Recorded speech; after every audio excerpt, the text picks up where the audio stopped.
Hi hello ನಮಸ್ಕಾರ. ಇದೊಂದು ಬಲವಂತದ ಮದುವೆಯ ಕತೆ. ನೀವಿನ್ನು ನಮ್ಮ ಚಾನಲ್ಗೆ ಸಬ್ಸ್ಕ್ರೈಬ್ ಆಗಿಲ್ಲ ಅಂದರೆ ಪ್ಲೀಸ್ ಈ ಕೂಡಲೇ ಸಬ್ಸ್ಕ್ರೈಬ್ ಆಗಿ. ಅಂದು ಮನೆಯೆಲ್ಲ ಸಂಭ್ರಮದಿಂದ ತುಂಬಿತ್ತು. ಮಲ್ಲಿಗೆ, ಗುಲಾಬಿ ಹೂಗಳ ಪರಿಮಳ ಎಲ್ಲೆಡೆ ಹರಡಿತ್ತು.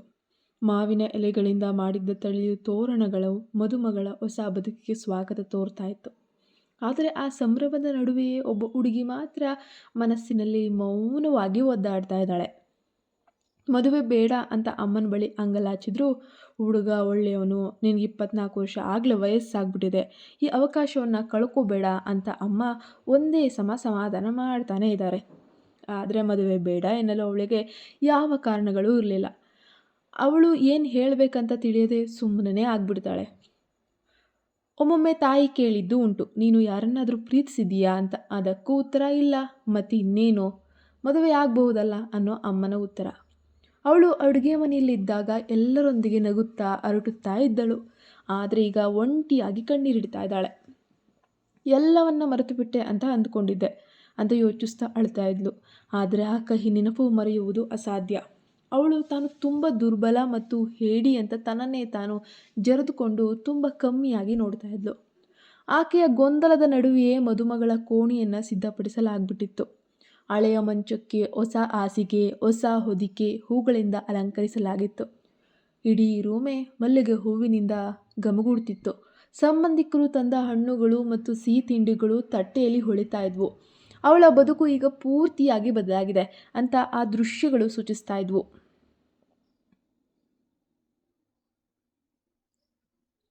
ಈ ಮೊದಲ ರಾತ್ರಿಯ ಏರ್ಪಾಡುಗಳಲ್ಲಿ ಏನಾದರೂ ತಪ್ಪಾಗಿರಬಹುದಾ? ನನಗೆ ತುಂಬ ಸುಸ್ತಾಗಿದೆ, ಅದನ್ನು ನಾಳೆ ಮುಂದೂಡಬಹುದಾ? ಏನೇನೋ ಯೋಚಿಸ್ತಾ ಇದ್ದಾಳೆ ಹುಡುಗಿ. ಹಾಲು ಕುದಿತಾ ಇದೆ, ಅದರ ಸದ್ದು ಅವಳ ಕಿವಿಯಲ್ಲಿ ಭಯವನ್ನು ಹೆಚ್ಚಿಸ್ತಾ ಇದೆ. ಅವಳು ದಿಗ್ಭ್ರಮೆಯಲ್ಲಿ ನಿಂತಿದ್ದಾಗ ಅವಳ ಅಮ್ಮನ ಧ್ವನಿ ಕೇಳಿಸುತ್ತೆ. ಆಕೆ ಮಾತ್ರ ಈ ಮೊದಲ ರಾತ್ರಿಯನ್ನು ಯಾವ ರೀತಿಯಲ್ಲಿ ಹಾಳು ಮಾಡಬಹುದು ಅಂತ ಅವಳ ಮನಸ್ಸು ಯೋಚನೆ ಮಾಡ್ತಾನೇ ಇದೆ. ಆದರೆ ಎಷ್ಟೇ ಯೋಚನೆ ಮಾಡಿದರೂ ಕೂಡ ಅದಕ್ಕೊಂದು ಪರಿಹಾರ ಅಂತ ಸಿಗಲೇ ಇಲ್ಲ. ಏನೇ ಮಾಡ್ತಿದ್ಯಾ, ಬೇಗ ಬಾ, ಇನ್ನೂ ರೂಮ್ ರೆಡಿ ಮಾಡಬೇಕು, ನಿನ್ನ ಸೀರೆ ಬದಲಾಯಿಸು ಅಂತ ಅಮ್ಮ ಹೇಳ್ದಾಗ್ಲೇ ಅಳೋದಕ್ಕೂ ಬಿಡೋದಿಲ್ಲ ಅಂತ ಮನಸ್ಸಿನಲ್ಲಿಯೇ ನೊಂದುಕೊಂಡ್ಳು. ಈ ಸೀರೆಯನ್ನು ಬಿಚ್ಚಿ ಎಷ್ಟು ಬಿಸಾಡ್ಬಿಡ್ಬೇಕು ಅಂತ ಯೋಚನೆ ಮಾಡಿದ್ಲು. ಗಂಡ, ಮನೆ, ಮಕ್ಕಳು, ಅತ್ತೆ ಮಾವ, ಸಂಸಾರ, ಈ ಜವಾಬ್ದಾರಿಗಳು ಇಷ್ಟು ಬೇಗ ತನ್ನ ಮೇಲೆ ಹೇಗೆ ಬಿದ್ವು ಅಂತ ಅವಳಿಗೆ ಅರ್ಥನೇ ಆಗಲಿಲ್ಲ. ಇದೆಲ್ಲವೂ ಅವಳಿಗೆ ಒಂದು ರೀತಿಯ ಹಿಂಸೆ ಎಂದು ಅನ್ನಿಸ್ತಾ ಇತ್ತು. ಒಲ್ಲದ ಮದುವೆ, ಅವಳು ಅಂದುಕೊಂಡಿದ್ದದ್ದು, ಕನಸು ಕಂಡಿದ್ದದ್ದು ಒಂದು, ಆದರೆ ಇಲ್ಲಿ ಆಗುತ್ತಿರುವುದರೆಲ್ಲ ಬೇರೆ. ಅವಳು ಒಂದು ರೀತಿ ಮಂಪರಿನಲ್ಲಿ ನಡೀತಾ ಇದ್ದಾಳೆ, ಕೀ ಕೊಟ್ಟ ಗಾಲಿಯಂತೆ. ಅವಳ ಕೈಯಲ್ಲಿ ಹಾಲಿದೆ. ಆ ಹಾಲನ್ನು ಹಿಡಿದುಕೊಂಡು ಕೋಣೆಯತ್ತ ಹೊರಟಾಗ ಅವಳಿಗೆ ಆ ಕ್ಷಣವೇ ಎಚ್ಚರವಾಗಿ ಹೋಯಿತು. ಅರೆ ನಾನು ಏನು ಮಾಡ್ತಾ ಇದ್ದೀನಿ, ಏನು ಮಾಡೋಕೆ ಹೊರಟಿದ್ದೀನಿ, ಇದನ್ನು ಹೇಗೆ ಒಪ್ಕೊಳ್ಳೋಕೆ ಸಾಧ್ಯ? ಕೇವಲ ಮದುವೆ ಏನೋ ಆಗೋಯ್ತು, ಇನ್ನು ಮುಂದುವರೆದ ಕೆಲಸಗಳನ್ನು ಹೇಗೆ ತಡೀಲಿ? ಮದುವೆ ಯಾರನ್ನಾದರೂ ಮಾಡ್ಕೊಳ್ಬಹುದು, ಆದರೆ ತನ್ನ ಮನಸ್ಸು ಹಂಚಿಕೊಳ್ಳುವುದು ಅಷ್ಟು ಸುಲಭದ ಕೆಲಸನಾ? ಖಂಡಿತ ಇಲ್ಲ ಅಂತ ಯೋಚಿಸ್ತಾ ಇದ್ಲು. ಈ ವಿಚಾರದ ಬಗ್ಗೆ ನಾನು ಅಮ್ಮನ ಜೊತೆ ಆಗಲೇ ಮಾತಾಡಬೇಕಾಗಿತ್ತು, ಈಗ ಏನು ಮಾಡಲಿ ಅಂತ ಅವಳ ಮನಸ್ಸು ತಳಮಳ ಮಾಡ್ತಾ ಇದೆ. ನಾನು ಮದುವೆಯಾಗಲಿರುವ ವ್ಯಕ್ತಿಯನ್ನು ಹೇಗೆ ಎದುರಿಸುವುದು ಅಂತ ಯೋಚನೆ ಮಾಡ್ತಾ ಇದ್ದಾಳೆ. ತನ್ನ ಮೇಲೆ ಚೇಳು ಕಡಿದಂತೆ, ಚೇಳು ಅರಿದಂತೆ ವರ್ತಿಸಿದರೆ ಅಸಹ್ಯ ಹುಟ್ಟಿ ಅವನು ದೂರ ಹೋಗ್ತಾನಾ, ಅಥವಾ ಮನೆಯೆಲ್ಲ ಕೂಗಡಿ ರಂಪ ಮಾಡ್ತಾನಾ, ಬಲವಂತವಾಗಿ ತನ್ನ ಮೇಲೆ ತನ್ನ ಆಸೆಗಳನ್ನು ಹೇಳ್ತಾನಾ ಅಂತ ಯೋಚನೆ ಮಾಡ್ತಾ ಇದ್ದಾಳೆ. ಪಾಪ, ಅವನು ತುಂಬ ಒಳ್ಳೆಯ ಮನುಷ್ಯ, ಆದರೆ ಅವನಿಗೆ ಹೇಗೆ ಹೇಳುವುದು, ತನ್ನ ಮನಸ್ಸು ಇನ್ನೂ ಅವನನ್ನು ಒಪ್ಪಿಕೊಂಡಿಲ್ಲ ಅಂತ. ಹೀಗೆ ಯೋಚಿಸುತ್ತಲೇ ಅವಳು ಮಂಚದ ಮೇಲೆ ಅವನ ಪಕ್ಕ ಹೋಗಿ ಕುಳಿತುಕೊಂಡೇ ಬಿಟ್ಲು. ತಾನು ಬರಲೇಬಾರದು ಅಂದ್ಕೊಂಡಿದ್ದಂತಹ ಒಂದು ಸಮಯ ತನ್ನ ಮುಂದೆಯೇ ಬಂದು ಕುಳಿತಿದೆ. ಅವನು ಎದ್ದು ಹೋಗಿ ಬಾಗಿಲನ್ನು ಹಾಕಿ ದೀಪ ಹಾರಿಸಿ ಬಂದಾಗ ಅವಳಿಗೆ ಒಂದು ರೀತಿಯ ನಡುಕ ಅನ್ನೋದು ಶುರುವಾಗುತ್ತೆ. ಮೈ ಮೇಲಿನ ಕೂದಲುಗಳು ನೆಟ್ಟಗೆ ನಿಂತು ಬಿಡ್ತವೆ.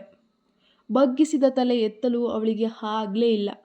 ಶುರು ಮಾಡೋಣವಾ ಎಂಬ ಅವನ ಪ್ರಶ್ನೆಗೆ ಅವಳಿಗೆ ಏನೂ ಉತ್ತರಿಸೋಕ್ಕೆ ತೋಚಲೇ ಇಲ್ಲ. ಬೇಡ ಎಂದು ಹೇಳುವ ಧೈರ್ಯವೂ ಅವಳಲ್ಲಿರಲಿಲ್ಲ. ಅವಳ ಮೌನವೇ ಅವಳ ಉತ್ತರವಾಗ್ತದೆ ಎಂದು ಅವಳು ಯೋಚಿಸಿದ್ಲು. ಅವಳು ಪ್ರತಿಸ್ಪಂದಿಸಿದ್ರೂ ಅದರ ನಂತರ ಅವಳಿಗೆ ತನ್ನ ಮೇಲೆ ತಾನೇ ಅಸಹ್ಯವಾಗುವುದಂತೂ ಸತ್ಯ. ಎಷ್ಟು ಸುಲಭವಾಗಿ ಬದಲಾಗ್ಬಿಡ್ತೇವೆ ನಾವು ಅಂತ ಮನಸ್ಸಿನಲ್ಲೇ ಕೊರಕೊಂಡ್ಳು. ಕತ್ತಲೆ ಕೋಣೆ, ಮಂಚ ಮತ್ತು ತನ್ನ ಪಕ್ಕ ಮಲಗಿರುವ ಗಂಡ ಎಂಬ ಜೀವ, ಯಾಕೋ ಗೊತ್ತಿಲ್ಲ, ಅವಳಿಗೆ ತನ್ನ ಮೇಲೆ, ಈ ಒಂದು ಸಂದರ್ಭದ ಮೇಲೆ, ಈ ಗಳಿಗೆ ಮೇಲೆ ಅವಳಿಗೆ ಅಸಹ್ಯವನ್ನಿಸ್ತು. ಆ ಎಲ್ಲವನ್ನ ಬಿಟ್ಟು ದೂರ ಹೋಗಿ ಮರೆಯಾಗಿ ಬಿಡಬೇಕು ಎಂದು ಅವಳು ಯೋಚನೆ ಕೂಡ ಮಾಡ್ತಾಳೆ. ಸಾಯಬೇಕು ಅಂದರೂ ಕೂಡ ಅದಕ್ಕೂ ಧೈರ್ಯ ಬೇಕಲ್ಲ. ಮಧ್ಯರಾತ್ರಿ ಸುಮಾರು 12 ಗಂಟೆಯಾಗಿತ್ತು. ಭಯದಿಂದ ಗಂಡನ ಪಕ್ಕಕ್ಕೆ ಹೊರಳಿ ನಿದ್ರೆಗೆ ಜಾರ್ತಾಳೆ. ಇದ್ದಕ್ಕಿದ್ದ ಹಾಗೆ ಎಚ್ಚರವಾಗಿ ನೀರು ಕುಡಿದು ಬಂದು ಮಲಗಿದಾಗ ಅವಳಿಗೆ ಗತಕಾಲದ ಒಂದು ನೆನಪು ಕನಸಿನಂತೆ ಕಾಡಲು ಶುರುವಾಗುತ್ತೆ. ಆದರೆ ಈ ಬಾರಿ ಅವಳು ಎದರಿ ನಡುಗಿದ್ರೂ ಕೂಡ ಗಂಡನ ತೋಳಿನಲ್ಲಿ ಇರುವ ಆ ಭದ್ರತೆ, ಆ ಖುಷಿ ಅವಳಿಗೆ ಸಾಕಾಗುವಷ್ಟು ಬೇಕನ್ನಿಸ್ತು. ಆ ಭದ್ರತೆ ಅವಳಿಗೆ ಅಂದು ಅವಳು ಕಳೆದುಕೊಂಡ ಭದ್ರತೆಯನ್ನು ನೆನಪಿಸ್ತು. ಅವಳು ಇಂದಿನ ದಿನಗಳಲ್ಲಿ ಪ್ರೀತಿ ಮತ್ತು ವಿಶ್ವಾಸದ ಹೆಸರಿನಲ್ಲಿ ಆದ ತಪ್ಪನ್ನು ನೆನಪಿಸ್ಕೊಂಡ್ಳು.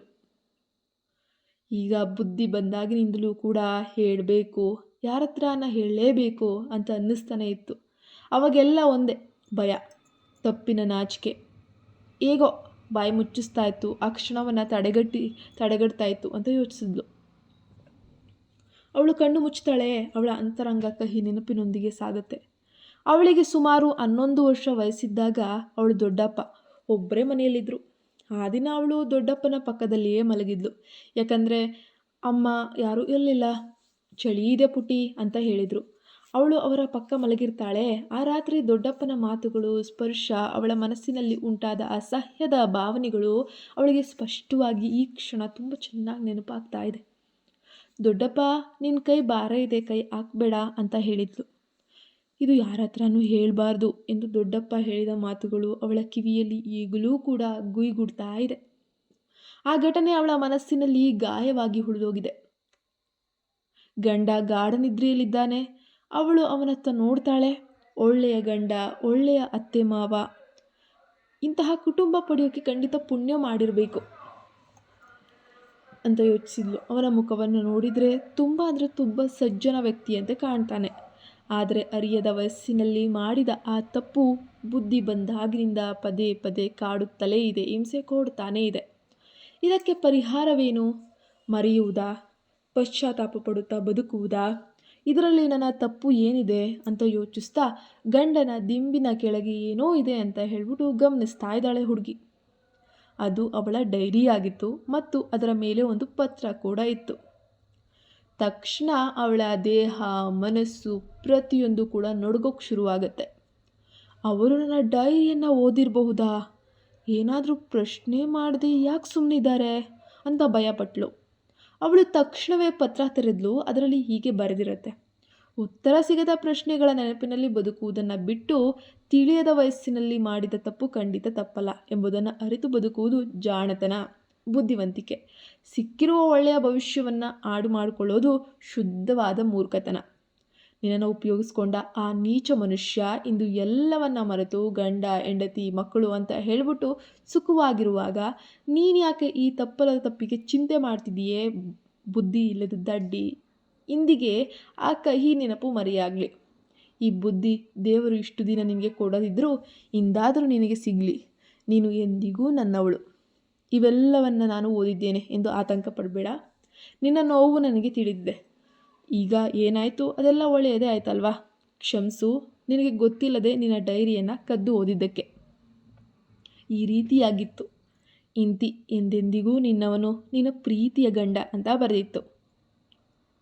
ಒಂದು ಕ್ಷಣ ಅವಳು ತನ್ನ ಗಂಡನ ಮುಖವನ್ನು ನೋಡಿದ್ಲು. ಕೇವಲ ಒಬ್ಬ ವ್ಯಕ್ತಿ ಮಾತ್ರವಲ್ಲ, ಅವನ ವ್ಯಕ್ತಿತ್ವವೇ ದೊಡ್ಡದು ಎಂದು ಅವಳಿಗೆ ಅನ್ನಿಸ್ತು. ನೀವು ನನಗೆ ದೇವರು ಕೊಟ್ಟ ದೊಡ್ಡವರ ಅಂತ ಹೇಳಿ ಅವನನ್ನು ತಬ್ಬಿಕೊಳ್ತಾಳೆ. ಆತ ನೋಡಿದರೆ ಗಾಢ ನಿದ್ರೆಯಲ್ಲಿದ್ದಾನೆ. ಸುಮಾರು ಗಂಟೆ 12ರಿಂದ 1 ಆಗಿರಬಹುದು. ಅವಳು ತನ್ನ ನೋವನ್ನೆಲ್ಲ ಮರೆತು ಅವನ ಭುಜದ ಮೇಲೆ ತಲೆ ಇಟ್ಟು ಮಲಗ್ತಾಳೆ. ಆಗಲೂ ಕೂಡ ಅವಳನ್ನು ಬಿಗಿದಪ್ಪಿ ಮಲಗ್ತಾನೆ. ಉಪಸಂಹಾರ ಏನಪ್ಪ ಅಂದರೆ, ಈ ಕತೆ ಕೇವಲ ಒಬ್ಬ ಹೆಣ್ಣಿನ ಕತೆ ಅಲ್ಲ, ಬದಲಾಗಿ ಇಂತಹ ಅದೆಷ್ಟೋ ಹೆಣ್ಣುಗಳ ಕತೆ, ಆ ಹೆಣ್ಣು ಮಕ್ಕಳ ಬದುಕಿನ ಪ್ರತಿಬಿಂಬ. ಇದು ಕಲಿಯುಗ. ಇಲ್ಲಿ ಅರಿಯದ ವಯಸ್ಸಿನಲ್ಲಿ ಆದ ತಪ್ಪಿನ ಭಯ, ನಾಚಿಕೆ ಅವರನ್ನ ಜೀವನ ಪೂರ್ತಿ ಕಾಡುತ್ತದೆ.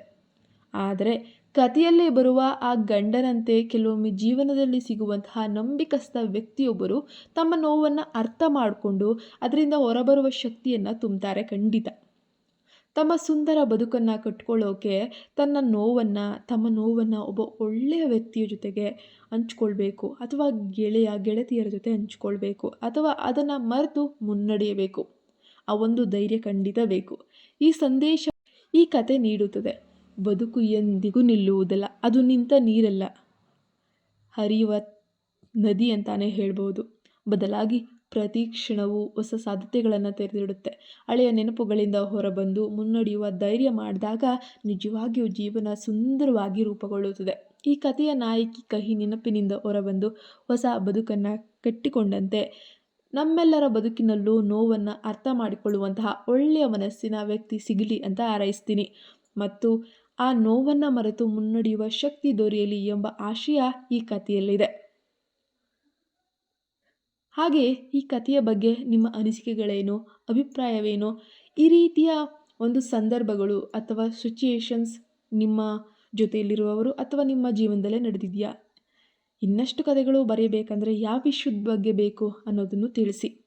ನೀವಿನ್ನೂ ನಮ್ಮ ಚಾನಲ್ಗೆ ಸಬ್ಸ್ಕ್ರೈಬ್ ಆಗಿಲ್ಲ ಅಂದರೆ ಪ್ಲೀಸ್ ಸಬ್ಸ್ಕ್ರೈಬ್ ಆಗಿ. ಸಬ್ಸ್ಕ್ರೈಬ್ ಆಗದೆ ನನ್ನ ಕಥೆಯನ್ನು ನೋಡೋದ್ರಿಂದ ನನಗೆ ಯಾವುದೇ ಮೋಟಿವೇಶನ್ ಸಿಗಲ್ಲ. ದಯವಿಟ್ಟು ನನ್ನ ಚಾನಲ್ಗೆ ಸಬ್ಸ್ಕ್ರೈಬ್ ಆಗಿ. ಇದರಿಂದ ನನಗೆ ಮೋಟಿವೇಶನ್ ಸಿಗುತ್ತೆ. ಇಂತಹ ನೂರಾರು ಕಥೆಗಳನ್ನು ಹಾಕಲಿಕ್ಕೆ ನನಗೂ ಕೂಡ ಖುಷಿಯಾಗುತ್ತೆ.